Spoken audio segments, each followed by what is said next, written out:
Hi everybody. YNR was really good today. I like it because there was some movement, although it's going to be sad for some people.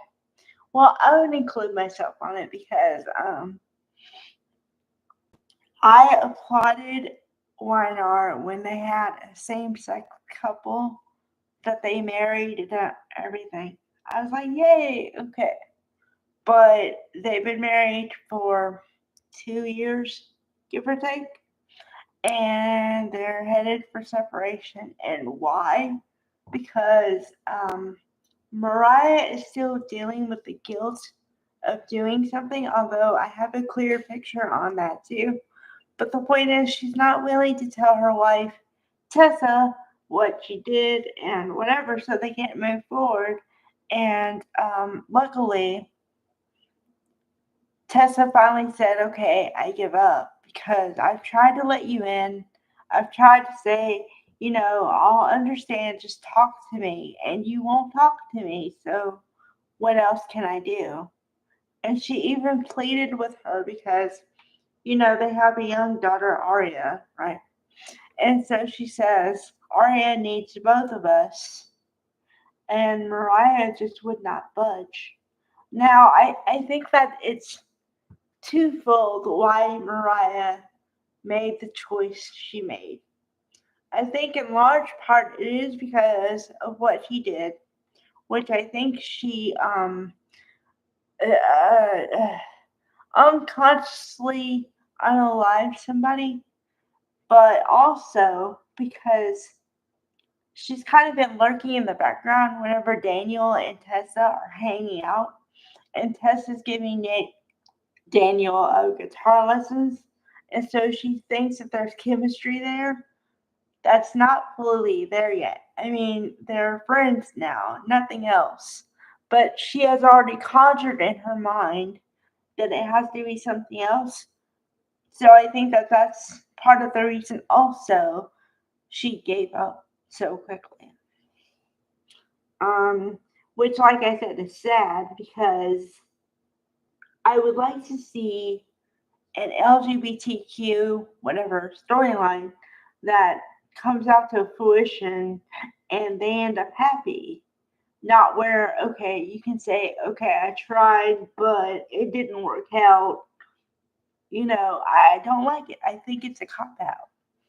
Um, and you kind of juxtapose that with, it's kind of really ironic because, oh, this is the thing I also wanted to talk about. I wanted to highlight when they want to get rid of somebody, they really get rid of somebody. Okay, what I'm talking about is Cole. Now, you have to understand the trajectory of what I'm talking about here. Okay, so for a couple weeks, he was in the hospital. Then he went to Chicago because apparently they have the best treatment there for Legionnaire's disease. He was diagnosed with Legionnaire's disease. And then within 2 days, give or take, they then ship him back to Genoa City because I guess they said there's nothing they can do for him.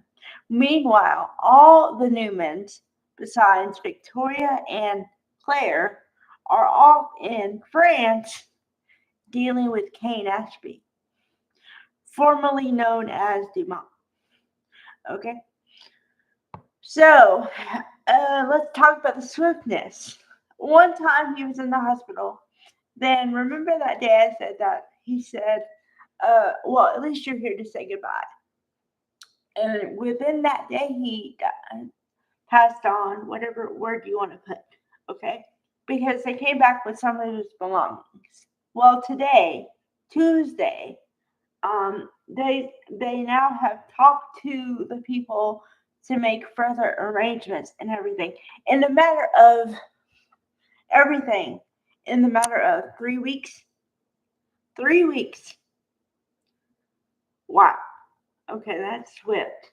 Um, well, the only other one that was kind of swift like that, only they did give him a proper funeral, was whatchamacallit, Maxie's husband, the cop, Nathan or something, when they decided to let him go, or whenever he decided to leave or whatever, they unrealized him really fast. But then they gave him a funeral within a week.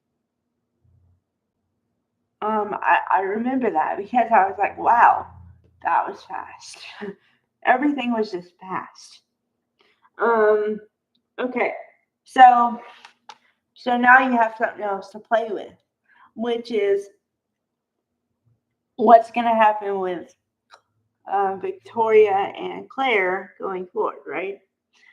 So, the ultimate question, I guess, is are they going to find peace? And where are their lives going to go from here? And of course, you have to know that because they're Newmans, they're going to have the family support whenever they get back, which is really funny, which is kind of another one that's ironic because it's like Nikki knew something was going on and she was begging for Victor to let them go back home because only she framed it in, I don't want to play games anymore. I'd like to go home. But she did mention that Victoria and Claire need them. So, yeah. And then also on the same level, what's his name? Nate decided to stop by because it just so happened he was checking on the treatment of Cole and they told him that he passed away. And then he was knocking at the door. So, yeah. Yeah. Okay.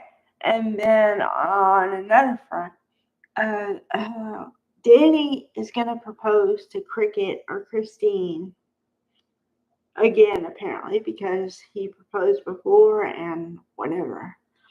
And so it's kind of sad because while Daniel's going through his heartbreak with his partner, his father's really happy and gonna get engaged, to the love of his life.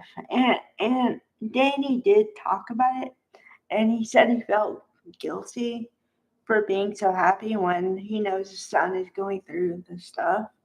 But Daniel said, don't worry about it. I want you to be happy. I don't begrudge you anything. So that was cool. But there's just a bunch of juxtapositions today, which I like because it gives me a lot more meat to talk about. So we're going to have to see how that goes tomorrow. And it's the middle of the week, so that probably means it's going to be good. So, all right. Bye, everybody.